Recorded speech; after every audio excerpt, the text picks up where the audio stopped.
বাংলাদেশের আইএমএফ এর থেকে যে ঋণ, এই ঋণের ব্যাপারে সর্বশেষ কি পরিস্থিতি, এটি নিয়ে প্রতিবেদন করেছে তাকি মোহাম্মদ জুবায়ের, আমার সহকর্মী। আমরা তার কাছ থেকে জানি যে ঋণের এখন বর্তমানে কি অবস্থায় আছে। ঋণের এখন যেটা আলোচনা চলছে, বাংলাদেশে ঋণ পাবে না বা ঋণ আটকে গেছে, এ ধরনের আলোচনা আছে। আবার সরকারের পক্ষ থেকে বলা হচ্ছে যে ঋণ পাবে, ইতিবাচক মনোভাব পেয়েছে।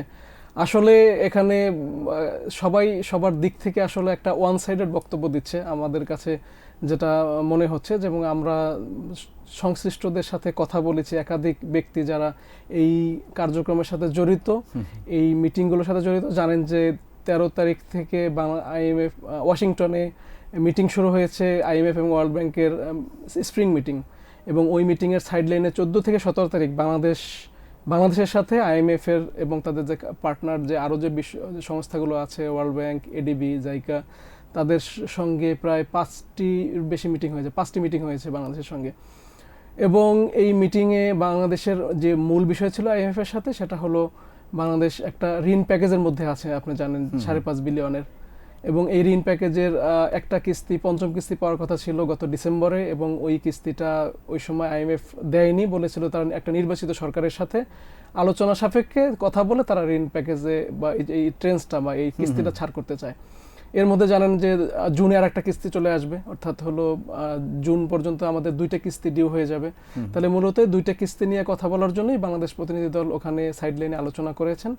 এবং এই মিটিংয়ের আগে বাংলাদেশে একটা প্রতিনিধি দল ঘুরে গেছেন, এশিয়া এবং প্যাসিফিক যে টিমটা, সেই টিমের তারা বাংলাদেশে ঘুরে গেছেন, কথা বলেছেন। ওই কথাটাও ছিল একদম প্রাথমিক। এবং এরপরে যে সাইডলাইনে যে মিটিংগুলো হয়েছে, এখানে আমাদের একটা কনসেপচুয়াল ভুল আছে। সেটা হলো আমরা মনে করি যে মিটিংয়ে মনে হয় আমাদের চুক্তি হয়, মিটিংয়ে মনে হয় আমাদের নথিপত্র আদান প্রদান হয়। আসলে জায়গাটা আসলে এরকম না। ওইখানে মূলত সম্পূর্ণ ভার্বাল আলোচনা হয়।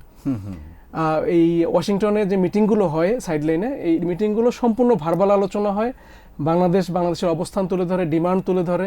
সেখানে আইএমএফ বা তাদের কর্মকর্তারা বা ওয়ার্ল্ড ব্যাংক তাদের কর্মকর্তারা যেটা বলেন যে তোমাদের এই আমরা যে ডিমান্ড তুলে ধরেছি, সেই ডিমান্ডের প্রেক্ষিতে তারা কি চায় আমাদের কাছ থেকে, কি পরিবর্তন চায়, ফিসক্যাল কি মানে রাজস্ব খাতে কি সংস্কার চায়, আর্থিক খাতে কি সংস্কার চায়, পুরো ম্যাক্রো ইকোনমিতে তারা কিভাবে চায়। এবং ইভেন তাদের একটা কনসার্ন থাকে, জানেন যে বাংলাদেশ যে দেয়, এই যে বাংলাদেশ যে তেলে বা হলো সারে যে ভর্তুকি দেয়, এই ভর্তুকির ক্ষেত্রেও তাদের একটা কনসার্ন থাকে যে ভর্তুকি কম দিয়ে যাতে বাজেটের প্রেশার কম হয়।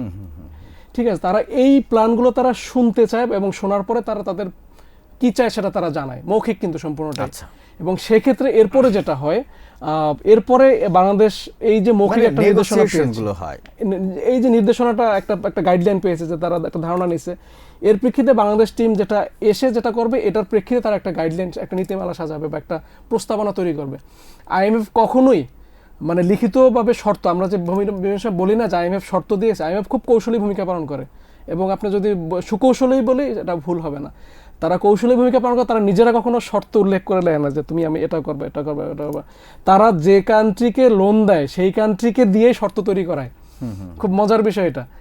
অর্থাৎ বাংলাদেশকেই তৈরি করতে হবে যে আমি তোমার সাথে সাথে এই শর্তে রাজি, তোমার সাথে আমি এই জিনিস করতে রাজি। মানে হলো আইএমএফকে আপনি কখনোই ধরতে পারবেন না মানে তাত্ত্বিকভাবে বা ভাবে নথিপত্রভাবে যে আইএমএফ শর্ত দিচ্ছে, শর্তের মাধ্যমে ঋণ দিচ্ছে। বিষয়টা হলো আইএমএফ যে বলে দিল আপনাকে কি করতে হবে, এর আলোকে বাংলাদেশ এসে যায়, তারা একটা প্রস্তাবনা তৈরি করবে। এই প্রস্তাবনাটা এরপরে যেটা হবে, আইএমএফের একটা মিশন বাংলাদেশে আসবে। এটা ধারণা করা হচ্ছে এপ্রিলের শেষ সপ্তাহে অথবা মে মাসের ফার্স্ট উইকে, এখনো ডেট ঠিক হয়নি। যদি নাও আসে, একটা মিটিং হবে, একটা ভার্চুয়াল মিটিং হবে, অনলাইন মিটিং হবে। এবং সেই মিটিংয়ে বাংলাদেশ এই প্রস্তাবনাটা যেটা তৈরি করছে এটাকে তুলে ধরবে আইএমএফের কাছে। তখন আইএমএফের সাথে নেগোসিয়েশন হবে, দেন দরবার হবে। আইএমএফ বলবে না তুমি এইটা করো, বাংলাদেশ বলবে না আমি এটা এই কারণে করতে পারতেছি না, আমার এই লিমিটেশন আছে। আইএমএফ বলে তুমি এইটা তাহলে এইভাবে করো, তুমি একটা টাইম লাইন দাও, তুমি কখন করার প্রতিশ্রুতি দাও, আমাকে একটা কমিটমেন্ট দাও। মানুষ বলবে ঠিক আছে আমি এখন মিডল ইস্ট ওয়ার্ড আছে, আমি এখন এইটা করতে পারছি, আমি তোমার 6 মাস পরে আমি এটা করবো।